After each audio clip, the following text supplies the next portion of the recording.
Para el día de hoy, siguiendo el orden lógico de los acontecimientos, tenemos el estudio de la marca de la bestia. Quiero abrir la palabra del Señor para dar inicio a este estudio. Quiero leer con ustedes Apocalipsis capítulo 13, versículo 15 hasta el 18. Y le fue dado que diese vida a la imagen de la bestia, para que la imagen de la bestia hablase y hiciese que todos los que no adoren la imagen de la bestia fuesen muertos. Y hace que a todos, pequeños y grandes, ricos y pobres, libres y siervos, se les ponga una marca en su mano derecha o en su frente, y que ninguno pueda comprar o vender, sino el que tenga la marca, o el nombre de la bestia, o el número de su nombre. Aquí hay sabiduría. El que tiene entendimiento, cuente el número de la bestia, porque es el número del hombre, y su número es 666. Una profecía muy significativa para estos tiempos finales, una profecía que ha sido fuente de inspiración para grandes teólogos y también para la gente que tiene curiosidad por los eventos finales. ¿Qué es la marca de la bestia? ¿Qué es el 666? ¿Es un microchip que será puesto debajo de la piel? ¿Qué es la marca de la bestia? ¿Qué es el anticristo? Son preguntas que siempre han surgido en nuestra mente, ¿verdad? Porque la profecía bíblica es muy antigua, son casi cerca de 2000 años que se escribió esta profecía, y todos los seres humanos siempre se han hecho esta clase de preguntas. ¿Qué es la marca de la bestia? Y justamente para saber qué es la marca de la bestia, teníamos que saber quién es la bestia. Por eso el día de ayer estudiamos lo referente a estos tres poderes del Apocalipsis. Entonces el día de hoy nos vamos a ocupar de este tema, la marca de la bestia. Y vamos a ver que es un tema de mucha importancia para nuestra vida espiritual, porque dice el Espíritu de Profecía, según Conflicto de los Siglos, página 502, que la más terrible amenaza que jamás se haya hecho a ningún ser mortal se encuentra dentro del mensaje del tercer ángel. ¿Qué dice el mensaje del tercer ángel? El mensaje del tercer ángel dice que los que reciban la marca de la bestia, adoren a la bestia o a su imagen, dice que recibirán la ira de Dios sin mezcla de misericordia. Es la más terrible amenaza que jamás se haya dado a los seres humanos. Entonces, para que se dé un castigo tan solemne, dice la sierva de Dios, aquí en la última parte de este párrafo, debe ser un pecado horrendo el que atrae la ira de Dios sin mezcla de misericordia. No es cosa de juego, no es cosa de poca monta, como algunos lo han calificado como un tema baladí, un tema sin importancia. Es un asunto de vida o muerte. Dice más, hablando de la importancia de estudiar acerca de la marca de la bestia, los terribles juicios que Dios pronunció contra los que adoran la bestia y su imagen deberían inducir a todos a estudiar diligentemente las profecías para saber lo que es la marca de la bestia y cómo pueden evitarla. Pero las muchedumbres cierran los oídos a la verdad y prefieren fábulas. Pero hay temas trascendentales, hay temas de vida o muerte, hay temas que son la verdad presente. Y este tema acerca de la marca de la bestia dice que es un tema especial que debemos estudiar para poder evitarla. Y vamos a ver en esta noche a qué se refiere entonces la marca de la bestia, luego de haber visto ya la importancia que tiene estudiar este tema. Vamos a ver a continuación la perspectiva interpretativa interdenominacional. Hay diferentes teorías con referencia a la marca de la bestia. Algunos aplican, por ejemplo, que la marca de la bestia o el número de la bestia, el 666, es Nerón, ¿verdad? El emperador Nerón. El catolicismo, bajo las métodos de interpretación preterista, dicen que Nerón es este poder, ¿verdad? Es la bestia y a él se le aplica esta marca. Y bueno, se lo saca la equivalencia en letras y justamente da también 666. Y a muchos nombres le puede dar. Bueno, hay muchos que quizás están viendo esta transmisión y se ponen a sacar la equivalencia su nombre en letras romanas, le puede sacar esa equivalencia. Y eso no significa que usted sea ese poder identificado como la bestia, o que a usted le corresponda la marca. A Nerón entonces le sale, ¿verdad? Y también otros dicen que la marca de la bestia va a ser un microchip que se va a poner debajo de la piel o en la frente, ¿verdad? No dudamos que eso sea una manera de cómo los países ricos gobiernen o dirijan o supervisen a sus habitantes, pero eso en sí no es la marca de la bestia. Puede ser un método de persecución, sí, pero específicamente eso no es la marca de la bestia. Otros creen que la marca de la bestia está oculta dentro de las barras de los productos, ¿verdad? En el código de barras. Eso también no es así. Y así ha habido muchas teorías, ¿verdad?, sobre qué es la marca de la bestia. Últimamente, en la actualidad, debido al tiempo en el cual vivimos, algunos han sacado forzadamente esta aplicación que ustedes pueden ver ahí en la pantalla, ¿no? Al nombre de la nueva pandemia mundial que está azotando el mundo, el COVID-19, han sacado la equivalencia en letras romanas y justamente lo hacen cuadrar a la mala. Ahí vemos dos maneras, ustedes pueden ver dos imágenes ahí, ¿no? Cómo sacan esta equivalencia de tal manera que cuadre, y dicen que eso es la marca de la bestia, porque justamente lo hacen coincidir, pero eso es forzar la interpretación, y nosotros los cristianos tenemos que ser honestos y no tratar de forzar las interpretaciones, ¿verdad? Porque nuestros argumentos tienen que ser sólidos y que sean capaces de soportar la crítica más severa. Y estas interpretaciones serían motivo de mofa, serían motivo de burla si es que nosotros lo tomamos así. Hay quienes también han dicho que el 666 proviene de Elena de Guay y lo han tratado de sacar, como ustedes ven ahí en la imagen, ¿verdad? Pero ahí hay trampa, porque el nombre completo de Elena de Guay era Elena Gold Harmon de Guay. Entonces obviamente no ponen el nombre completo para que les cuadre, ¿no? Entonces muchas maneras se han tratado de inventar para que se saque este número, pero hay que ser honestos y hay que estar atentos a lo que la Biblia nos dice, no que nosotros hagamos decir a la Biblia lo que nosotros queremos leer o lo que nosotros queremos escuchar.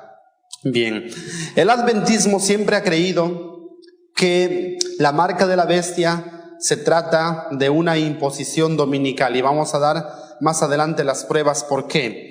Pero esto quiero decirles que en la historia ya ha dado pruebas que sí es así, porque a fines del siglo XIX hubo un movimiento en Estados Unidos que trató de implantar esta legislación dominical en el Congreso de los Estados Unidos, un descanso dominical por el año 1888. Dice, este proyecto de ley fue derrotado y archivado, no abandonado, pero sí pronto será enforzado, pronto se reanudará. Una ley dominical ya estuvo siendo agitada, dice, entre 1887 y 1889 en los Estados Unidos. Ella implicó la enmienda Blair, ¿verdad? Hubo una propuesta, una enmienda. ¿Para qué? Para que se derogue la primera enmienda de los Estados Unidos que dice que hay libertad de religión, ¿verdad? Y que se implante obligatoriamente en todos los estados de Norteamérica, que se descanse el domingo. Dice, una enmienda propuesta a la Constitución de los Estados Unidos. Ahí encontramos el movimiento adventista que se opuso a ello, y dentro de ello tenemos a Jones, que ayudó a que esta ley fuese derrotada en el Congreso. Él fue a Washington y alzó su voz en protesta, ¿verdad? Y así también Wagner y muchos adventistas. Pero sin embargo hubo una causa por la cual no se dio la ley dominical en esos años. La causa fue la siguiente: que Dios envió un mensaje precioso, la justificación por la fe, a través justamente de Jones y Wagner. Y era el mensaje, dice Elena de Guay, que daba inicio al fuerte pregón del tercer ángel. Este mensaje estaba ya dando el último llamado de misericordia, y este mensaje iba a preparar a la iglesia para que Jesús venga, para que reciba el sello del Dios vivo. Sin embargo, la iglesia rechazó este mensaje, y como rechazó este mensaje, entonces no fue todavía necesaria la ley dominical, por eso que se posterga esto para el futuro, y dentro de muy poco sí veremos un dictamen de la ley dominical. Hace más de 100 años Elena de White anunció claramente esto. Ahora vamos a ver algunos paralelos históricos. Hay un principio profético en la interpretación que dice que la profecía es la repetición de la historia. Y el sabio Salomón dice, ¿qué es? Lo que ya fue. ¿Y qué es lo que será? Lo mismo que ya fue en el pasado. Y encontramos cuadros históricos que volverán a repetirse en el futuro. No con los mismos personajes, pero sí los principios serán los mismos. Los principios que están en juego serán los mismos. Y justamente tenemos el decreto de Asuero como un precedente.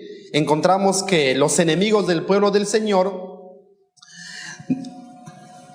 buscan la ayuda del poder civil, buscan la ayuda de Asuero. ¿Para qué? Para que Asuero dé una ley. ¿Y cuál era el pretexto? Dice, hay un pueblo esparcido entre todos los rincones del imperio que tienen leyes diferentes a nuestras leyes, que son motivo de que la nación no prospere, son motivo de que haya divergencia, y este pueblo debe morir. Y todavía dice que este personaje, Amán, da parte de su dinero al tesoro del reino. Dice, yo doy tantos miles de talentos en oro para que se haga esto. Entonces el rey Asuero, como no conocía el propósito, aceptó. Justamente eso es lo que sucederá en el tiempo final. Bajo ese mismo pretexto dirán, hay un pueblo esparcido en todo el mundo que tiene una ley diferente. Todos aceptamos la misma ley de los líderes religiosos, pero hay un pueblo que se opone e insiste en ser diferente, y ese pueblo debe ser muerto. ¿Para qué? Para que las cosas mejoren. De la misma manera también tenemos el decreto de Nabucodonosor. En el tiempo de Babilonia también encontramos que Dios había revelado a través de Daniel que iba a haber una sucesión de imperios mundiales, simbolizado en una estatua de metales, cuya cabeza simbolizaba a Babilonia, pero que luego de Babilonia vendría un reino inferior de plata, simbolizado por Medo-Persia.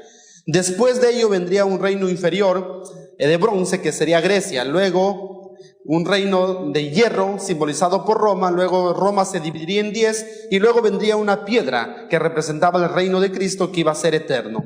Entonces Nabucodonosor dijo, pero ¿cómo que las cosas van a ser así? ¿Cómo que mi reino de oro va a finalizar? Entonces Nabucodonosor, en completa rebeldía contra Dios, hizo una imagen de oro de mucha altura, ¿verdad? Dice 60 codos de altura, que equivalen aproximadamente a 30 metros de altura, por 3 metros de ancho aproximadamente, de puro oro. Y dice que iba a ser la dedicación en la llanura de Dura, e invitó a todos los representantes de las naciones del mundo para que vengan a la inauguración de esta imagen. Inclusive vino el rey de Judá, y todos tenían que inclinarse ante esta imagen, so pena de muerte.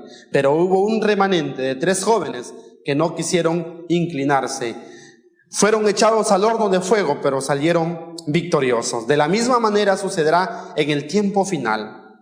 Se levantará una ley, ¿verdad?, que de la misma manera será obligatoria, y habrá una pena de muerte para los que no acaten esta ley. Pero así como Dios dio la victoria a sus hijos en el tiempo de Daniel, así también Dios dará la victoria al remanente que está fiel a su palabra en el tiempo final.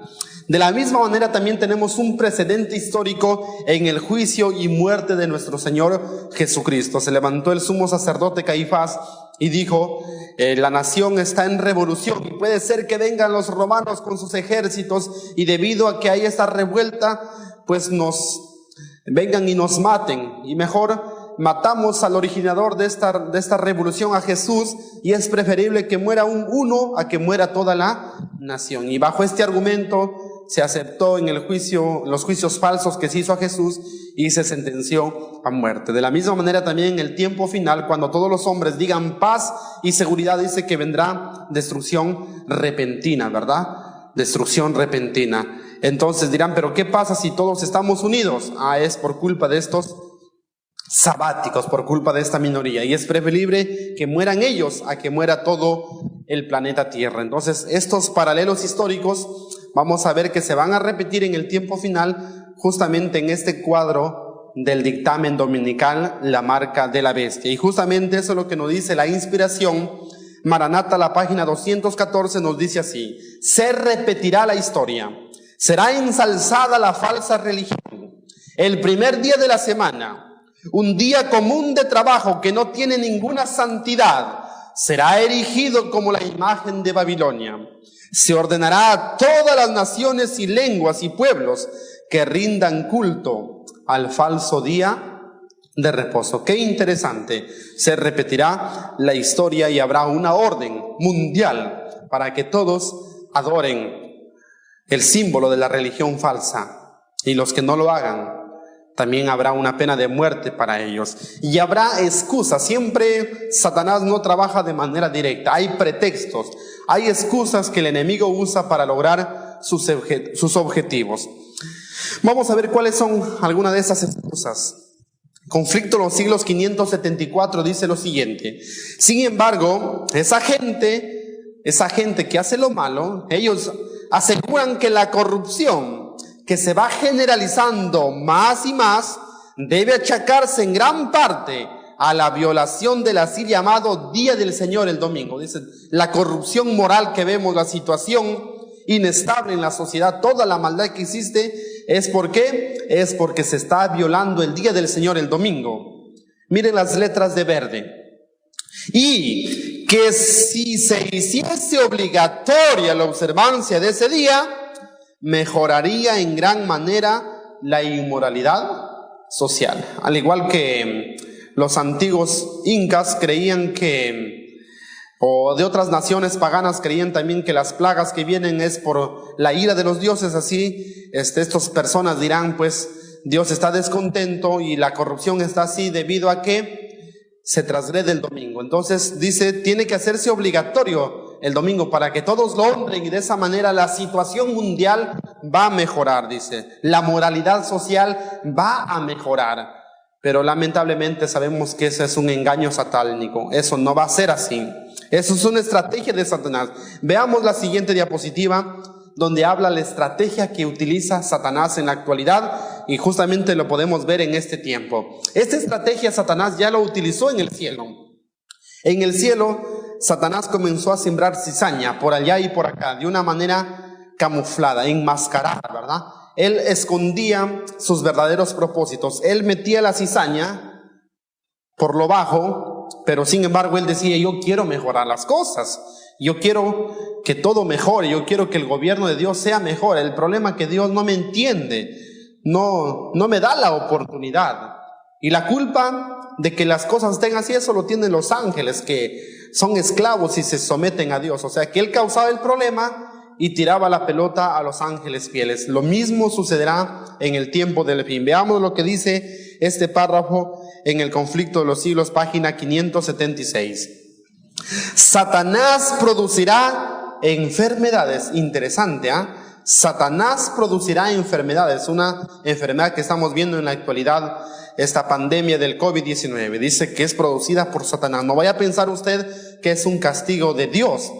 Dios no envía su castigo de esa manera. Dios permite, sí, pero Satanás es el artífice de esto. Él producirá enfermedades y desastres. Ejerce su poder en todos los lugares y bajo mil formas, en las desgracias y calamidades de mar y tierra, en las grandes conflagraciones, o sea, en las guerras, en los tremendos huracanes y en los terribles tempestades de granizo, en las inundaciones, en los ciclones, en las mareas extraordinarias y en los terremotos. Destruye las mieses casi maduras, y a ellos siguen la hambruna y la angustia. Y eso es justamente lo que está viviendo el mundo hoy, la angustia, ¿verdad? El hambre. Mucha gente que está sufriendo de hambre por esta crisis. Propaga por el aire emanaciones mefíticas y miles de seres perecen en la pestilencia. Hoy en día tenemos ya más de 40,000 personas muertas por esta pestilencia del COVID-19. Estas plagas, dice, irán menudeando más y más y se harán más y más desastrosas. Estos juicios van a venir con más intensidad. Pero miren lo que viene a continuación.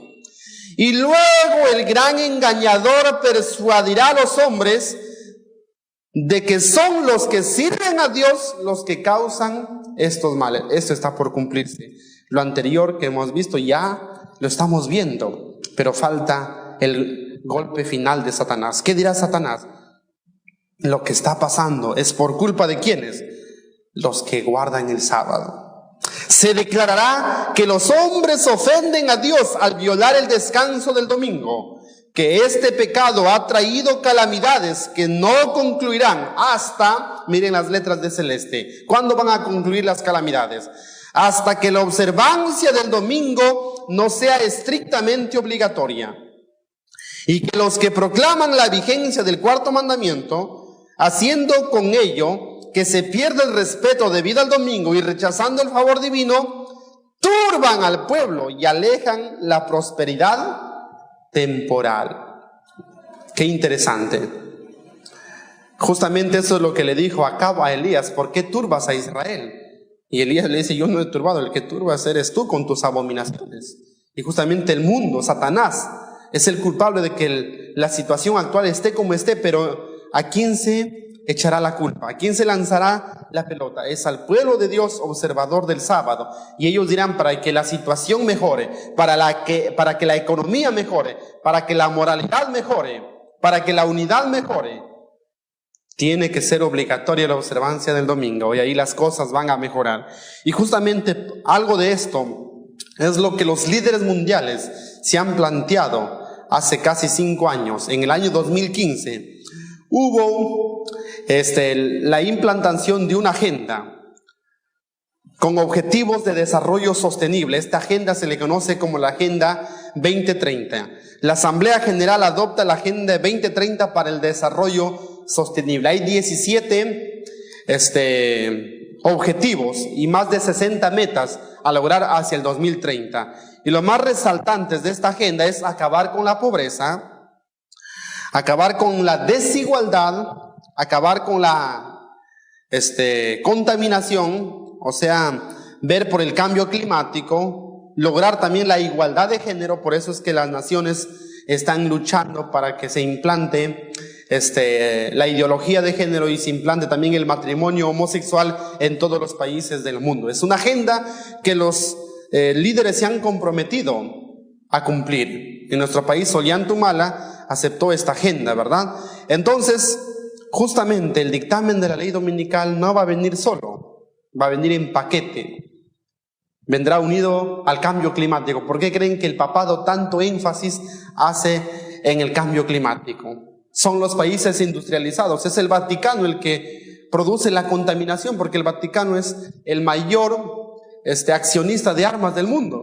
Ellos producen la contaminación y ahora dicen que luchan por la no contaminación. Ese es un pretexto. La ley dominical vendrá unido al cambio climático, unido a la igualdad de género, unido al fin de la pobreza, ¿verdad? Y se dirá que porque la familia está como está, porque hay tanta inmoralidad, porque hay tantos divorcios, entonces se quiere un día que se dedique a la familia. Y con ese pretexto entonces se implantará la ley dominical. Ahora, los que se oponen a eso, se hará ver como que se oponen a todas las demás cosas buenas, ¿verdad? Entonces se nos tildará de ¿qué? De fanáticos, de locos, de rebeldes, de estar en contra de la mejora del mundo. Y entonces ahí se aplicarán los mismos argumentos que se usaron con Jesús y con los fieles en la antigüedad. Y eso justamente está en acción, esta Agenda 2030. Pero no crea usted que recién a partir de 2030 se puede dar la marca de la bestia. O sea, eso es el plan que se tiene hasta el 2030, pero quién sabe, esto puede ser más antes. La ley dominical se puede dar más antes. No quiere decir que, todavía entonces estamos en 2020, todavía 10 años tengo para jugar con el pecado, para no prepararme, para no bautizarme y recién de 2030 en adelante me preparo. No, esto es pues el propósito, que hasta el 2030 se logre total.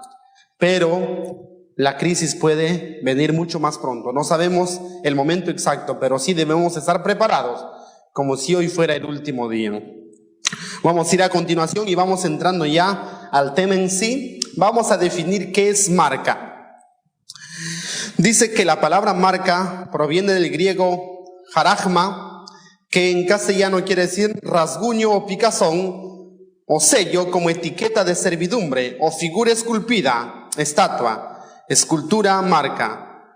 Jaragma se usaba para indicar una señal grabada, cortada o impresa sobre documentos, monedas, dueños y esclavos. Interesante. Sabemos que los reyes en la antigüedad, por ejemplo, ponían su sello en un documento y el rastro que dejaba ese sello era la marca o era la señal. Entonces, eso es la definición de marca.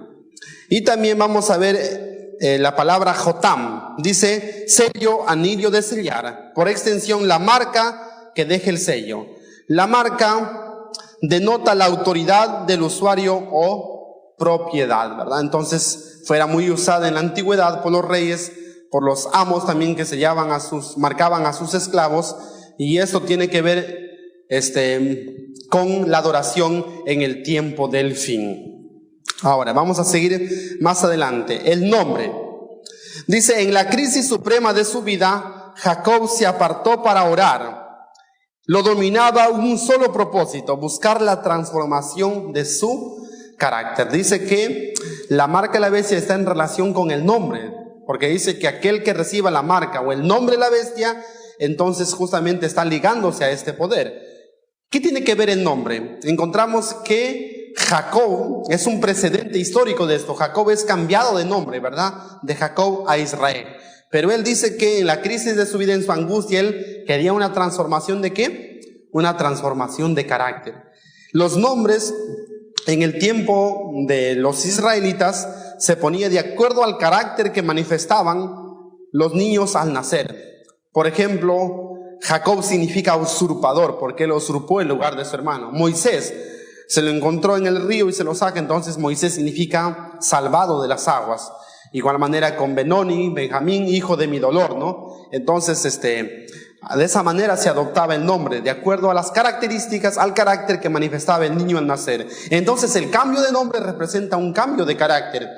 Por eso que después de haber triunfado, de aferrarse a Jesús, el Señor le dice a Jacob, ya no será tu nombre Jacob, usurpador, sino será tu nombre Israel, vencedor. Qué interesante, porque Jacob venció. Su debilidad había sido la mentira, ¿verdad? Había mentido a su padre. Y ahora cuando Jesús le pregunta, ¿cuál es tu nombre? Si a su padre le había mentido, a un extraño le podía mentir, pero él había sacado la lección de la mentira y se había arrepentido. Durante 20 años él había cosechado lo que había sembrado. A él también le mintieron. Entonces él aprendió a decir la verdad y dijo, mi nombre es Jacob. No se avergonzó, soy usurpador. Entonces Dios le dijo, ya no será tu nombre Jacob, sino Israel. Entonces el nombre representa al carácter. Dice aquí el Espíritu de Profecía, la fe perseverante de Jacob por fin prevaleció. Se aferró con firmeza del ángel hasta que obtuvo la bendición que deseaba y la seguridad del perdón de sus pecados.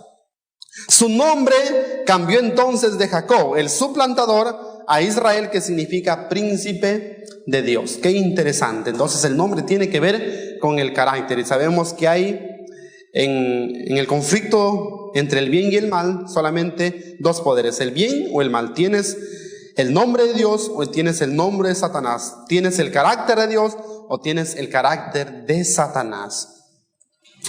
Ahora, la marca de la bestia está relacionada con el fuerte pregón.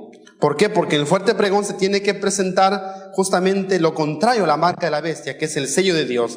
Presentar la verdad irrefutable. Se desenmascara la falsedad de la bestia y llama a unirse al pueblo de Dios, ¿verdad? Dice que todos los pecados de Babilonia en el fuerte pregón serán desenmascarados. Las características de la bestia y todo su trabajo, cómo ha hecho, su crueldad, todo eso será desenmascarado en el fuerte pregón. En la ley dominical se presentan los errores con toda clase de señales y milagros, obliga a los hombres su aceptación y persigue a los opositores. Esto sucederá en la ley dominical. Ahora, ubicándonos cronológicamente, cuando aproximadamente se va a dar la marca de la bestia, estudiando el Apocalipsis 13, encontramos la siguiente perspectiva en la diapositiva que ustedes lo pueden ver. Encontramos que la primera bestia, que es el papado, recibe del dragón, que es el imperio romano, el poder, el trono y la autoridad, y va hasta el año 1798, donde surge la bestia semejante a un cordero, que es los Estados Unidos, alrededor de 1798. Luego se forma la imagen de la bestia, que dijimos anoche que solamente falta acabados, falta detalles para que esté formada, de aquí a poco. Y una vez que esté formada la imagen de la bestia, entonces se da la ley dominical o la marca de la bestia. Entonces, para ubicarnos en el contexto histórico en el cual se va a desarrollar este conflicto entre el bien y el mal. Y como se dijo ya, pues la bestia a la cual le corresponde la marca es el papado. El sistema papal dice solo una de las cabezas de la bestia, porque dice que tiene 7 cabezas. Apocalipsis presenta a la bestia como una encarnación de Satanás en un sistema político religioso. En sí, la bestia es solamente el instrumento de Satanás, porque en sí la lucha es entre Dios y Satanás, el conflicto de los siglos, el conflicto que inició en el cielo, ¿verdad? Y terminará en la tercera venida de Cristo. El anticristo es Satanás, encarnado en un sistema político religioso, donde el Papa es el líder visible, pero todos los que se asocian con este sistema son el anticristo, ¿verdad? El que está en contra de Cristo. El apóstol Pablo dijo que en sus días ya estaba en actividad este misterio de iniquidad. Y él dijo, no vendrá Jesús en que antes se manifieste la apostasía, el hijo de perdición, ¿verdad? El anticristo. Y esto se manifestó en la Edad Media, sufrió su herida mortal, pero en este tiempo final se manifestará más visiblemente. Estas características de la bestia ya lo hemos visto, solamente es para recordar que es el papado de naturaleza satánica, un poder blasfemo, un poder perseguidor y cruel, y un sistema religioso falso. Ahora bien, vamos a ver la siguiente diapositiva y vamos a hablar de algo interesante, que usted mismo se va a dar cuenta por qué decimos que la marca de la bestia tiene relación con el domingo. Para ello quiero que analicemos el significado de la palabra Satanás. La palabra Satanás es una palabra hebrea que quiere decir el adversario, el que está en contra. El adversario del gobierno de Dios es Satanás, y siempre Satanás ha tratado de falsificar el bien. La lucha que inició en el cielo y se trasladó a la tierra, hemos podido ver, se ha manifestado que Satanás siempre trata de dar la oposición a Dios, como su mismo nombre lo dice, el adversario. Trata de falsificar las verdades de Dios. Por ejemplo, en el Apocalipsis 13 encontramos la Trinidad satánica, un trío, una triple alianza, ¿verdad? Entre el papado, ¿verdad? Los Estados Unidos, que es el protestantismo apóstata, y también el paganismo, ¿verdad? Las religiones paganas se unirán. Y obviamente todos son poderes espiritistas, ¿verdad? Entonces dice, esta triple alianza actúa como la antítesis de las 3 personas de la divinidad. Qué interesante, ¿verdad? Dice que hay un falso profeta que es el protestantismo apóstata de los Estados Unidos, y justamente hay un verdadero poder que hace señales verdaderas, que es el Espíritu Santo, que nos utiliza y nos hace obrar, nos hace hacer lo que el Señor quiere que hagamos. No es que nosotros usamos al Espíritu Santo, el Espíritu Santo nos usa a nosotros. Entonces es interesante, mire cómo Satanás falsifica todo lo que viene de Dios. En cuanto a la marca de la bestia, es lo contrario o lo opuesto a lo que es el sello de Dios, ¿verdad? La antítesis de lo que es el sello de Dios. Los 3 mensajes demoníacos, ¿verdad? A manera de ranas, los 3 espíritus inmundos a manera de ranas, es algo en contra a los 3 mensajes angélicos, ¿verdad? De igual manera, la mujer ramera, la ciudad de Babilonia, es una antítesis de la iglesia verdadera y también de la nueva Jerusalén. Qué interesante entonces cómo Satanás trata de falsificar todo lo que viene de Dios en algo contrario, ¿verdad? Entonces, ¿qué es la marca de la bestia? Dice, la marca de la bestia es la aceptación consciente y voluntaria de la autoridad satánica. En sí el domingo solamente es un punto, pero en sí aceptar la marca de la bestia no solamente significa aceptar al domingo, significa aceptar toda la autoridad de Satanás. O sea, no está en juego solamente un día, como la gente dice. Es cuestión de autoridad y es cuestión de adoración. Al aceptar la señal del mal es aceptar todo el mal. No es solamente cuestión de un día. Algunos dicen, pues, si todos los días tienen 24 horas, todos los días amanecen y anochecen igual, todos los días duran igual, ¿por qué tengo que guardar un día en especial? Todos los días son iguales, yo puedo adorar a Dios el día que yo quiera, o todos los días puedo adorar a Dios. Eso es lo que uno dice. Pero Dios ha hecho del sábado un día especial. Él lo bendijo y lo santificó en el origen de todas las cosas, en el Génesis, ¿verdad? De tal manera que no es que nosotros querramos hacer del sábado algo especial. Dios lo ha hecho especial. No es que nosotros seamos fanáticos al guardar un día, no, es que Dios lo ha establecido así. Y aceptar lo que Dios dice es aceptar su autoridad. Es cuestión de hacer la voluntad de Dios. Por eso dice la Biblia, no todo el que me dice Señor, Señor, entrará en el reino de los cielos, sino aquel que hace la voluntad de mi Padre que está en los cielos.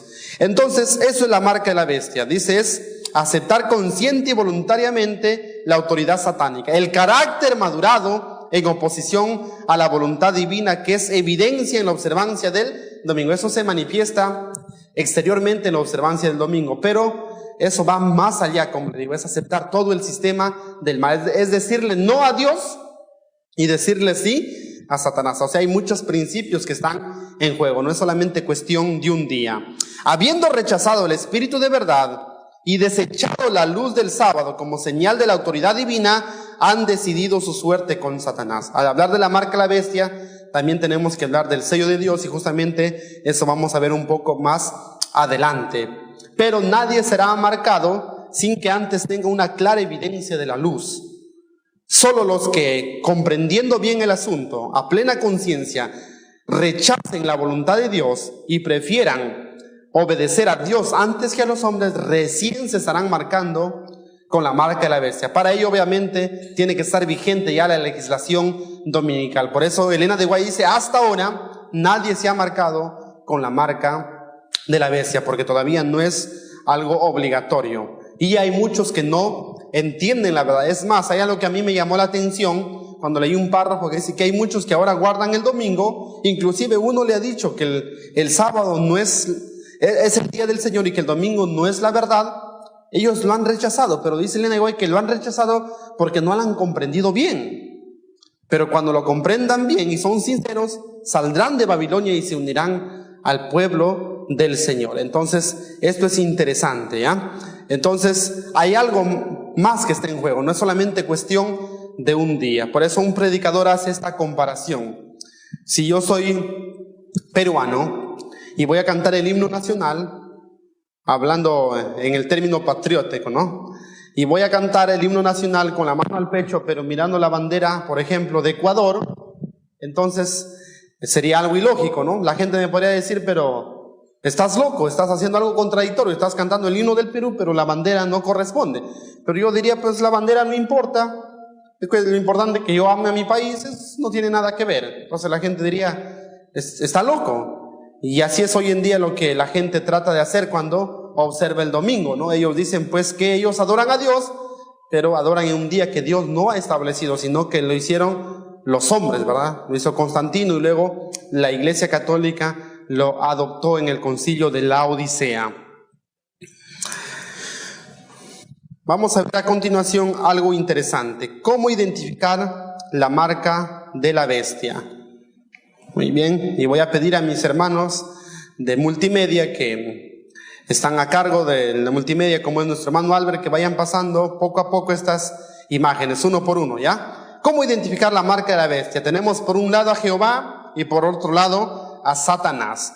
Y la lucha es por la adoración, ¿ya? ¿Cómo así? Mire, el mensaje del tercer ángel dice en el versículo 7, Temed a Dios y dadle gloria, porque la hora de su juicio ha llegado.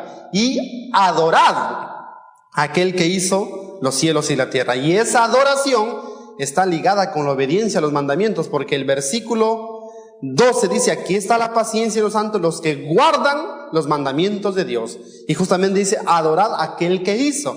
¿Y cuál es el mandamiento de la ley que nos hace recordar a Dios como creador? Es el cuarto mandamiento. Entonces la adoración está íntimamente ligada con la observancia del cuarto mandamiento, con la observancia de la ley. Entonces la adoración es reclamada por Dios. Por eso dice el primer ángel: adorad a aquel que hizo los cielos y la tierra.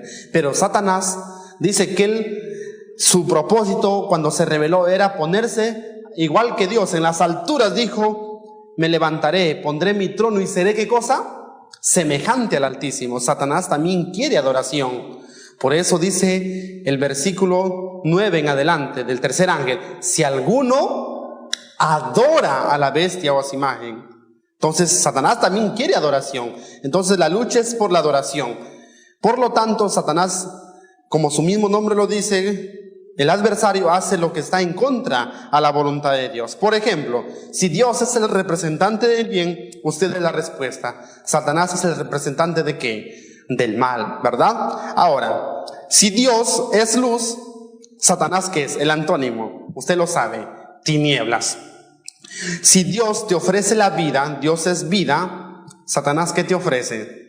Satanás te ofrece la condenación, la muerte, ¿verdad? Uno te ofrece la salvación y el otro la condenación. Si Dios te ofrece la salud, tercera de Juan dice: amado, yo deseo que seas prosperado en todas las cosas y que tengas, ¿qué cosa? Y que tengas salud. Satanás no quiere que estés sano, Satanás quiere que estés enfermo, él te ofrece la enfermedad. Si Dios tiene, por ejemplo, una música sacra, una música que le honra, que adora a Él, Satanás también tiene una música bailable que trata de implantarlo también en la iglesia. Si Dios tiene una alimentación sana, a través de la cual vamos a estar sanos, Satanás también tiene una alimentación dañina.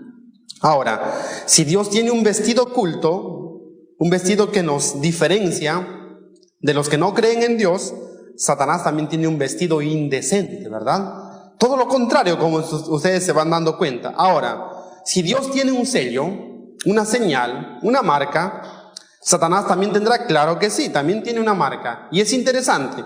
Y el sello de Dios se encuentra, dice, en el cuarto mandamiento, porque Isaías 8 dice: ata la ley y sella el testimonio. Dice Elena de White que estos versículos significan que dentro de la ley está el sello de Dios, que es interesante. Dice que todo carta, todo documento enviado por un rey tenía que llevar su firma, y la firma de la ley es el cuarto mandamiento, porque ahí está los tres rasgos que identifican a Dios como el verdadero creador, ¿verdad? Como el verdadero Dios. El nombre es Jehová, ¿verdad? Su cargo es creador y su jurisdicción es cielo y tierra. Entonces el sello de Dios se revela en el cuarto mandamiento.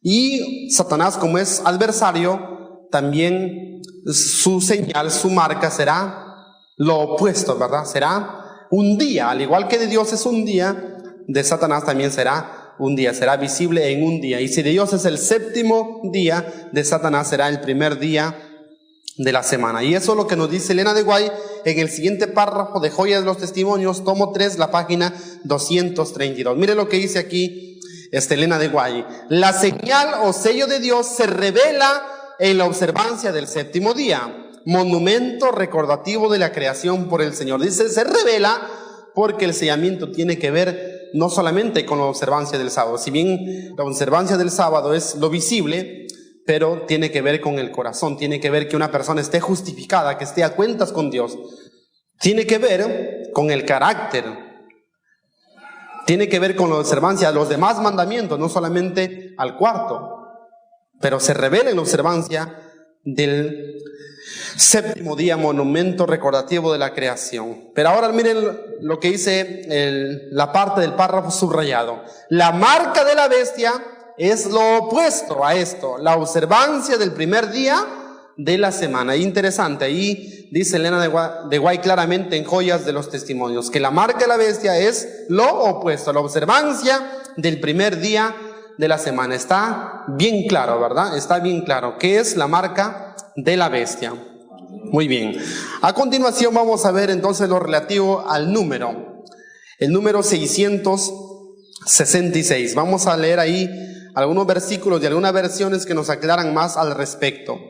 Apocalipsis 13:17 dice: y que nadie pueda comprar ni vender, sino el que tenga la marca, es decir, el nombre de la bestia o el número de su nombre. Es interesante que dice que la marca está relacionado con el nombre de la bestia y con el número de la bestia. Ya dijimos que la marca se revela, se manifiesta en la observancia del día domingo, del primer día de la semana, y el nombre de la bestia tiene que ver con el carácter que tienen los seguidores de la bestia, un carácter satánico, ¿verdad? Y el número de la bestia, dice, es 666. Y ese número es algo simbólico, porque en la Biblia los números tienen una denotación simbólica, ¿verdad? Y que significan algo. Por ejemplo, el número 12 es un número gubernamental, porque se gobernó el pueblo de Israel a través de 12 tribus, y también Jesús eligió a 12 apóstoles para fundar su iglesia. De la misma manera también encontramos que el número 13 es el número de la divinidad. Encontramos también que el número 7 es el número de plenitud, ¿verdad? De perfección. 7 sellos, 7 plagas, 7 iglesias, 7 trompetas, séptimo día. El número de perfección. Y dice que el 6 es número de hombre. Es interesante, el hombre fue creado en el sexto día, ¿verdad? Y en el sexto día también Jesús murió como hombre para redimir al hombre. Un día viernes murió nuestro Señor Jesucristo. Aparentemente es coincidencia, ¿no? Pero dice el 6 es número de hombre, lo dice la misma Biblia. Es un número entonces de imperfección, es un número de rebelión, ¿verdad? Un número que simboliza a Satanás, a la imperfección. Entonces, eso representa entonces el número de la bestia. Pero también hay una aplicación, ¿no?, que se ha dado muy frecuentemente dentro del adventismo, aunque Elena de White no lo confirmó, y también es algo de investigación, pero ha sido muy aceptado por muchos. El número proviene del nombre de la bestia, y su nombre es Vicario de Cristo. El nombre de la bestia, que en latín vendría a ser Vicario Filii Dei, que significa vicario de Cristo. Entonces, sacando la equivalencia de números en letras romanas, sale 666. Y también hay otros títulos que se le otorgan al Papa y que también sale 666 como vicario de Cristo, que en latín es Vicario Filii Dei. Se sale 666, capitán del clero, en latín dus cleri, que también sale 666, vicario de la corte, que en latín es Ludovicus, que también sale 666, santa luz de Dios, que en latín es Sancta Lux Dei, que también sale 666, rey de los sacerdotes romanos, que en latín es Rex Latinus Sacerdos, que también sale 666. Pero como le digo, es una aplicación. Es cuestión de investigación, pero no está en los testimonios, ¿ya? Pero sí lo doy como referencia porque mucho es usada esta aplicación. Pero más que todo, tiene que ver con el 6 como número de imperfección, ¿ya? Como número de imperfección. Bien. Ahora, los aspectos de la marca de la bestia. Una marca o un sello tiene que ver con la autoridad. Es la señal de autoridad, ¿verdad? Entonces, la marca de la autoridad de la Iglesia Católica es el domingo. Ellos mismos dicen así: la marca de nuestra autoridad es el domingo. Tiene que ver pertenencia. La persona que tiene esta marca denota que pertenece a alguien. Identidad, ¿verdad? El que recibe esta marca se identifica con el dueño de esta marca. Protección también, ¿verdad? El que tiene esta marca recibe protección. Y justamente los que recibieron la marca en sus dinteles, los que pusieron la marca en sus dinteles de su puerta con la sangre del cordero, recibieron protección del ángel destructor, ¿verdad? Es interesante entonces que todo esto tiene que ver la marca. Ahora, vamos a comparar entre la marca de la bestia y el sello de Dios, y vamos a ver que nuevamente Satanás da la contra Dios y podemos ver el antagonismo. Dice Elena de White en la revista El Heraldo del año 1800, 1897 lo siguiente, comentando Apocalipsis 13:7. Recibir esta marca significa adoptar la misma decisión de la bestia y apoyar sus mismas ideas, en oposición directa a la palabra del Señor. Entonces, como les dije, está más en juego. Está en juego el honor de Dios y está en juego el honor de Satanás. No es cuestión solamente de un día. Dice que recibir la marca significa adoptar la misma decisión de la bestia. ¿Y cuál es la decisión de la bestia? Está en contra de Dios. Y apoyar sus mismas ideas. Todo el paquete viene junto, ¿ya? Apoyar todas las doctrinas falsas y todo lo que el papado ha hecho. Y eso es en oposición directa a Dios. Y ahora vamos a ver, miren, es curioso. La marca de la bestia es colocado en la mano derecha o en la frente. Y el sello de Dios, según Apocalipsis capítulo 14, versículo 1, dice que tienen el sello de Dios en su frente. Y la marca de la bestia dice tiene que ver con el nombre o el número del nombre de la bestia. Y el sello de Dios dice que también en la frente tienen el nombre del Padre y del Cordero y de la Santa Ciudad en su frente. Vemos ahí el antagonismo. De la misma manera, la marca de la bestia es colocada por la segunda bestia, que es el falso profeta. Y el sello de Dios es colocado, dice, por el Espíritu Santo, es el agente sellador. Entonces podemos ver claramente a través de la verdad cómo el error se manifiesta a sí mismo, ¿verdad? Conociendo bien la verdad, el error cae por su propio peso. Tenemos dos clases de sellados, ¿verdad? Generalmente se interpreta que los que reciben la marca en la frente se refiere que lo aceptan en su mente, y dice Elena de White que también se refiere a la mano derecha porque así lo practican. Pero acá tenemos también otra interpretación. Dice que los que reciben en la frente es asentimiento intelectual. Representa a aquellos que fueron engañados y voluntariamente aceptaron ser engañados. En la mano derecha dice sin asentimiento intelectual. Representa a aquellos que no fueron engañados, pero lo hicieron por obligación o por interés. ¿Qué quiere decir esto? Hay personas en el tiempo del fin que se cegarán, ¿verdad? Claro, ellos recibirán la luz, pero se cegarán. Verán las evidencias, pero se cegarán. Y bueno, y como se ciegan, Dios dice, permite que un espíritu engañoso venga y les confirme en su incredulidad, ¿verdad? Pero hay gente que nunca será engañada. Y esos los que conocen la verdad. Pero, por amor a sus bienes, por amor a la comodidad, preferirán rechazar a Dios y aceptar la marca de la bestia. Ahí están incluidos muchos adventistas que conscientemente recibirán la marca de la bestia. Y esa es una advertencia para cada uno de nosotros que conocemos la verdad para este tiempo. Y ahora vamos a ver algo interesante, un aviso dado por Jesús, una señal que Jesús nos dejó, y es una señal que se cumple en estos días, y aquí tenemos un llamado a hacer una decisión importante en estos días. Mateo 24, 15 al 18.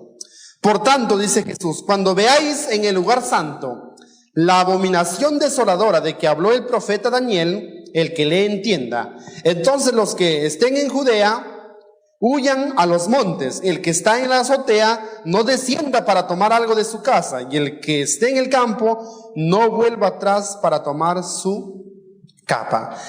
De esta profecía, de este anuncio por Jesús, podemos ver tres cosas importantes, y están resaltados ahí de letras amarillas. Tenemos que identificar a qué representa el lugar santo, a qué representa la abominación desoladora, y cuando se cumple esa señal, cuál era la actitud que debían tomar los cristianos. Y esa actitud era huir, ¿verdad? Pero dice que el profeta Daniel ya advirtió al respecto, y vamos a ver qué es lo que nos dice el profeta Daniel. Vamos a abrir la Biblia en el libro de Daniel, capítulo 9, versículo 26 y 27.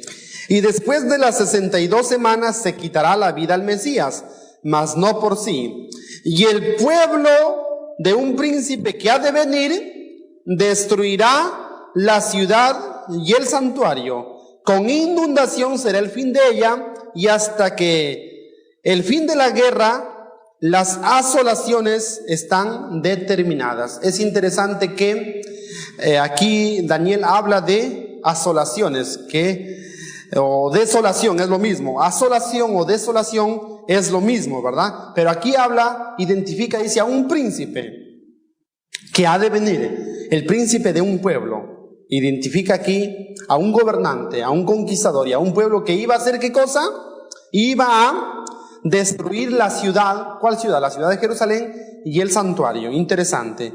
Mire lo que dice el versículo 27. Y por una semana confirmará el pacto con muchos, y a la mitad de la semana, que es el año 31, hará cesar el sacrificio y la ofrenda.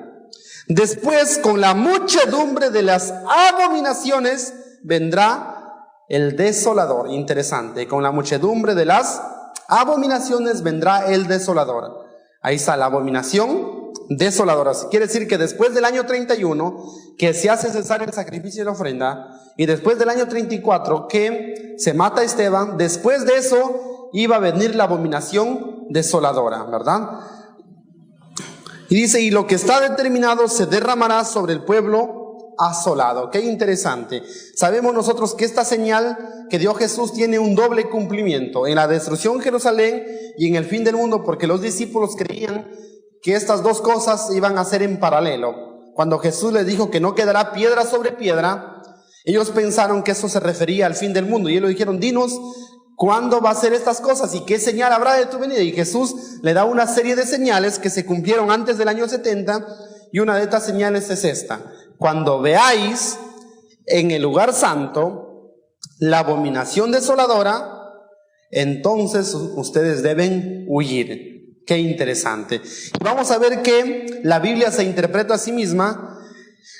El Evangelio según San Lucas aclara este asunto. Y vemos la siguiente diapositiva lo que dice. Pero cuando viereis a Jerusalén rodeada de ejércitos, sabed entonces que su destrucción ha llegado. Entonces los que estén en Judea, huyan a los montes, y los que estén en medio de ella, váyanse, y los que estén en los campos, no entren en ella. No hay duda que tanto Mateo como Lucas están hablando de lo mismo, y las mismas palabras lo he resaltado, y vemos el equivalente. Mateo decía cuando veáis en el lugar santo, en cambio Lucas dice cuando veáis a Jerusalén. Entonces el lugar santo, ¿a qué representa? A Jerusalén. Y la abominación desoladora, ¿a qué representa?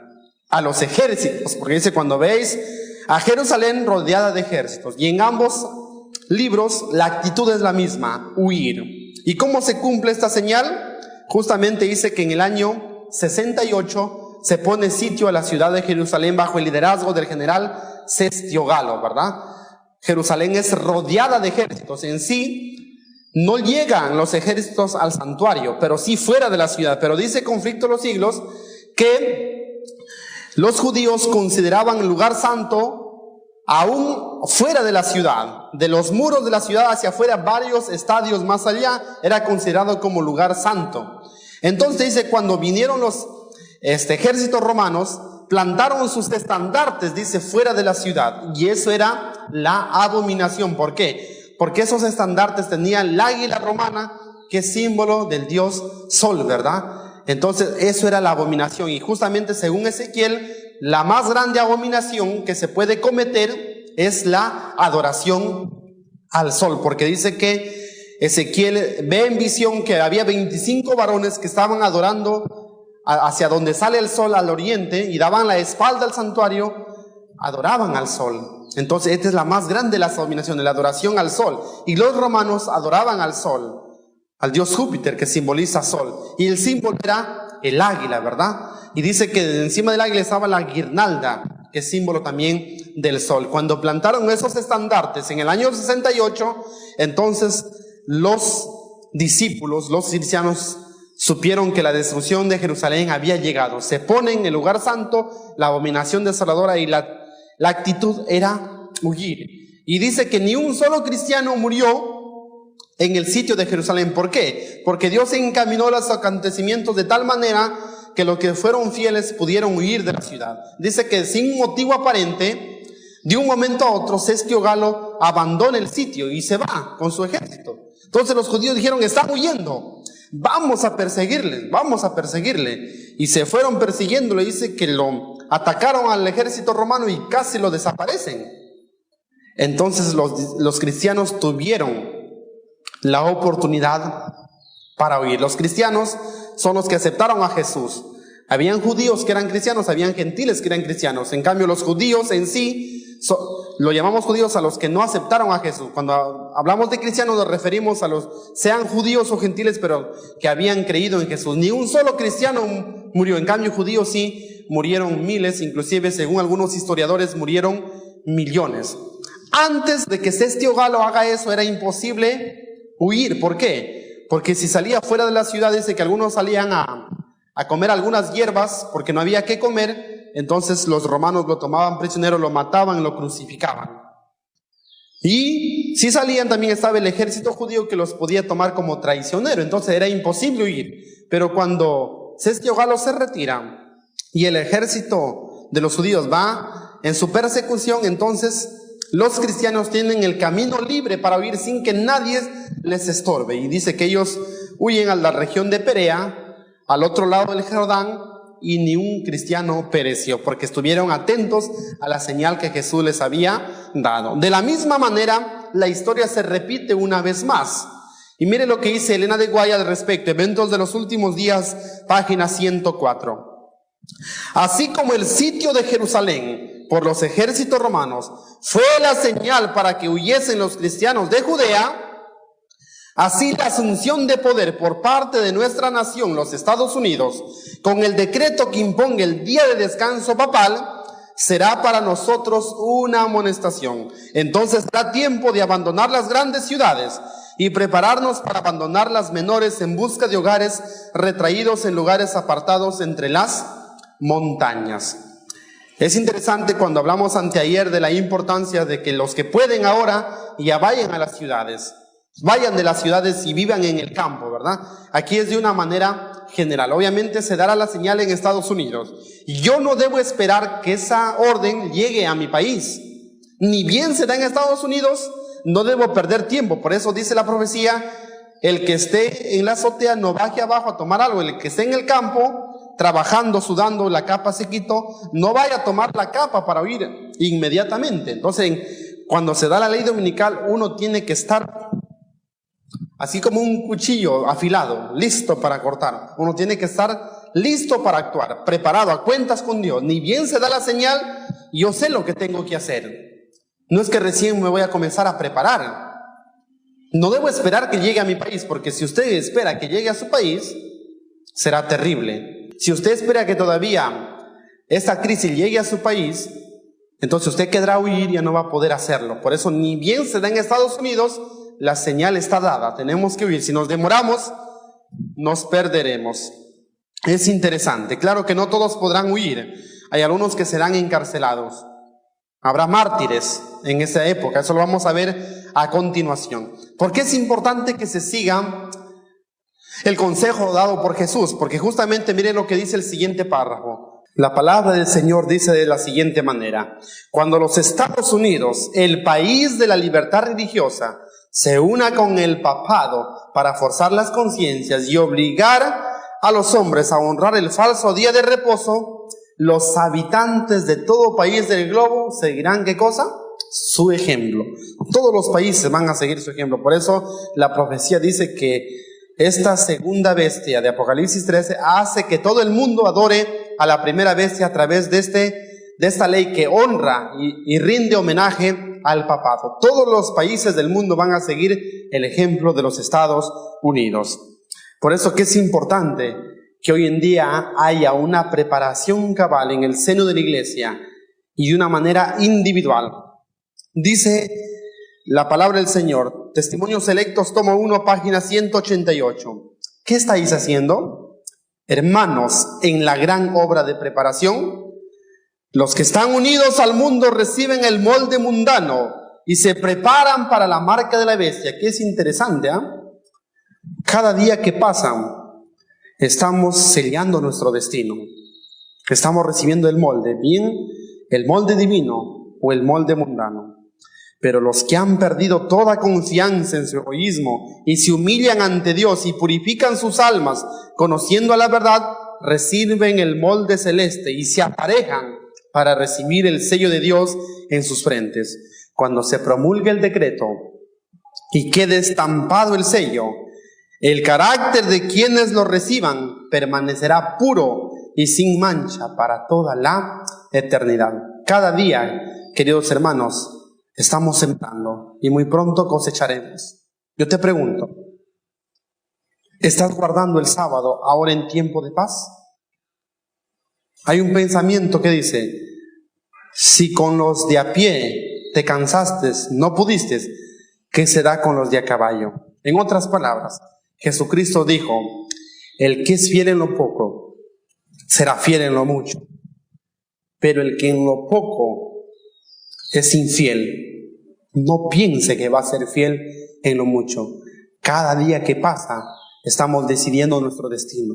En lo poco estamos siendo probados. Hay de aquellos padres que por falta de fe permiten que sus hijos estudien en sábado. La condenación lo llevan ellos, dice la palabra del Señor. Hay aquellos que están haciendo planes de negocio en el sábado. Hay de aquellos que no guardan el sábado completo, no hacen su preparación y sin embargo dicen que van a ser fieles cuando esto sea obligatorio. No se engañe, querido hermano. La preparación es el día de hoy. Es un estilo de vida.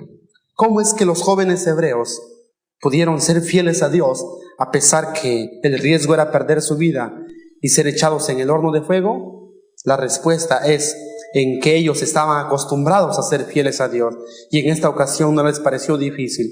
Pero si uno está acostumbrado a ser infiel, ¿será que cuando venga la prueba de casualidad va a ser fiel? No, nada es casualidad.